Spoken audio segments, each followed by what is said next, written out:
श्लोक आहेत. जयति तेधिकं जन्मना व्रज श्रयत इंदिरा शश्वत की स्पेशल गोपी गीतावर जरी कथा करायची म्हटली तर स्पेशल कथा होऊ शकते. आणि तीही किती वर्ष चालेल? 19 वर्ष.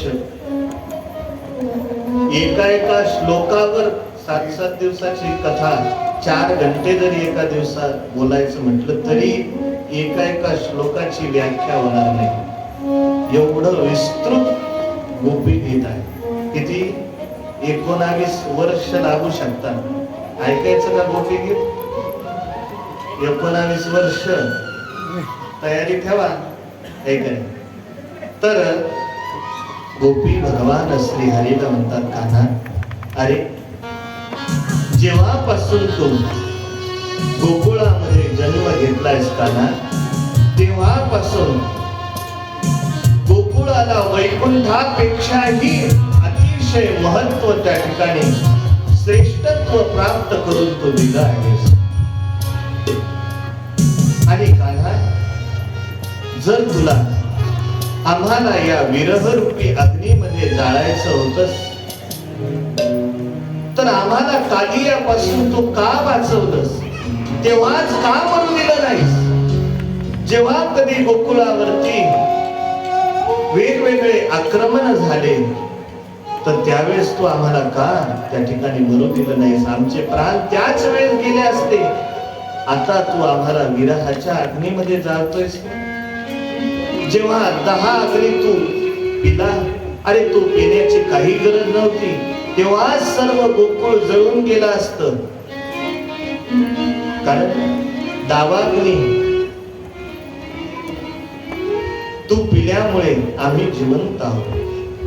नंतर सांगतात की ज्यावेळेस अजगराच्या तोंडामध्ये गोपाळ गेले होते तर त्यांना तू का वाचवलेस? कारण आमचे मुलंच जर जिवंत राहिले नसते तर त्यांना पाहून आम्हीही जिवंत राहिलो नसतो. तेव्हाच आमचे प्राण त्या ठिकाणी गेले असते. आणि अशा 19 श्लोकामध्ये श्रीकृष्णाला त्याला तक्रार करत आहेत की कान्हा तू आम्हाला कित्येक तरी विपदेमधून वाचवला आहेस. त्यावेळेस गोपिका म्हणू लागल्या की ते महाराज दशरथ अतिशय भाग्यवान होते. म्हटले का? की ज्यांनी राम राम राम म्हणत त्या ठिकाणी स्वतःचे प्राण त्यागले आणि राम विरहामध्ये त्यांचे प्राण त्या ठिकाणी निघूनही गेले. परंतु कान्हा अरे आमची अवस्था अशी आहे की आमचे प्राण सुद्धा निघायला तयार नाही. कारण तुझ्या प्रेमाला सोडून या प्राणाला सुद्धा जाण्याची इच्छा नाही. कारण मला असं वाटतंय, गोपी म्हणतात की तुला असं वाटत असेल की खरा प्रेमी तो आहे की जो आपल्या प्रिय प्रियकराच्या वियोगामध्ये प्राण त्यागतो. असं जर तुला वाटत असेल, ज्यावेळेस रामायणातील प्रसंग आहे की ज्यावेळेस हनुमंतराय हे माता जानकीच्या शोधामध्ये गेले, तर सीतेचा शोध घेऊन ज्यावेळेस परत आले, तर परत आल्यानंतर भगवंताला खबर दिली की प्रभू, की सीते माईचा मी शोध घेऊन आलो. त्यावेळेस भगवान श्रीराम म्हणतात की मला असं वाटतंय की माझ्या सीतेने माझ्या वियोगामध्ये कदाचित प्राण त्यागले असतील. त्यावेळेस हनुमंतराय म्हणतात, प्रभू, की सीता मातेचे प्राण त्या ठिकाणी जायला तयार आहे, परंतु परिस्थिती अशी झालेली आहे. काय? की नाम पहारू दिवस निशी, ध्यान तुम्हार कपाट, लोचन निज पद जंत्रिक, प्राण जाही की बाट. सांगतात प्रभू की सीता मातेचे जे प्राण आहेत हे जायला पाहतात, परंतु नाम पहारू दिवस निशी, अहो तुमचं जे राम नाम आहे ना, ते राम नाम त्या ठिकाणी पहारा देऊन सीतामाईच्या मुखावरती बसलेला आहे. काय? आणि ते राम नाम सीता आईला तिचे प्राण बाहेर जाऊ देत नाही. कारण राम नाम हे भगवंताचे, राम हे 2 अक्षर जे आहेत, तर हे भगवंताचे पहारे करू हनुमंतराय सांगतात की प्रभू, तुमचं नामच हे पहारे करू म्हणून उभा आहे. आणि म्हणून सीता माता ही आज आपल्याला जिवंत समोर दिसत आहे. अनेक प्रकारे गोपींनी विरहाच्या गोष्टी त्या ठिकाणी गालेल्या आहेत.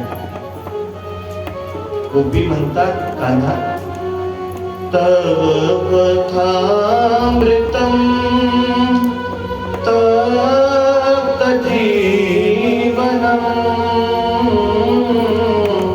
कविर्दितं कल्मषापहं, श्रवणमङ्गलं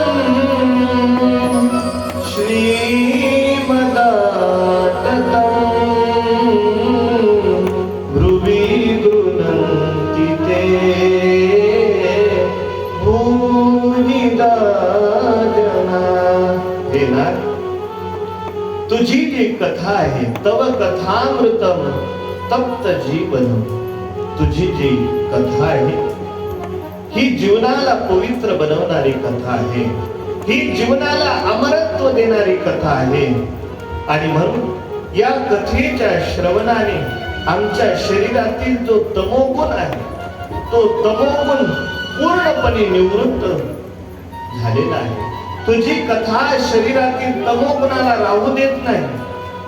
आणि म्हणून हे गोपी म्हणतात, कृष्णा, अरे हे आम्ही म्हणत नाही, तर हे मोठे मोठे कवी लोक त्या ठिकाणी त्यांचा अनुभव सांगतात. गोपी म्हणतात की आम्हाला असं वाटतंय की आमचे प्राण त्या ठिकाणी निघून जावे, आणि जर तू जर आम्हाला लवकर दर्शन दिलं नाही तर कधी आमचे प्राण जातील हे सांगता येत नाही. तर अशी 19 श्लोकामध्ये गोपिकांनी भगवंताला प्रार्थना केली, त्यालाच गोपीगीत असं म्हणतात. आणि म्हणून जो कोणी नित्याने दररोज गोपीगीताचा पाठ करत असतो, तर म्हणतात त्याची फलश्रुती अशी आहे की त्याला एक ना एक दिवस भगवान श्रीकृष्ण परमात्मा दर्शन दिल्याशिवाय राहत नाही. त्याला जीवनामध्ये भगवंताचं एकदा का होईना दर्शन होत असतं.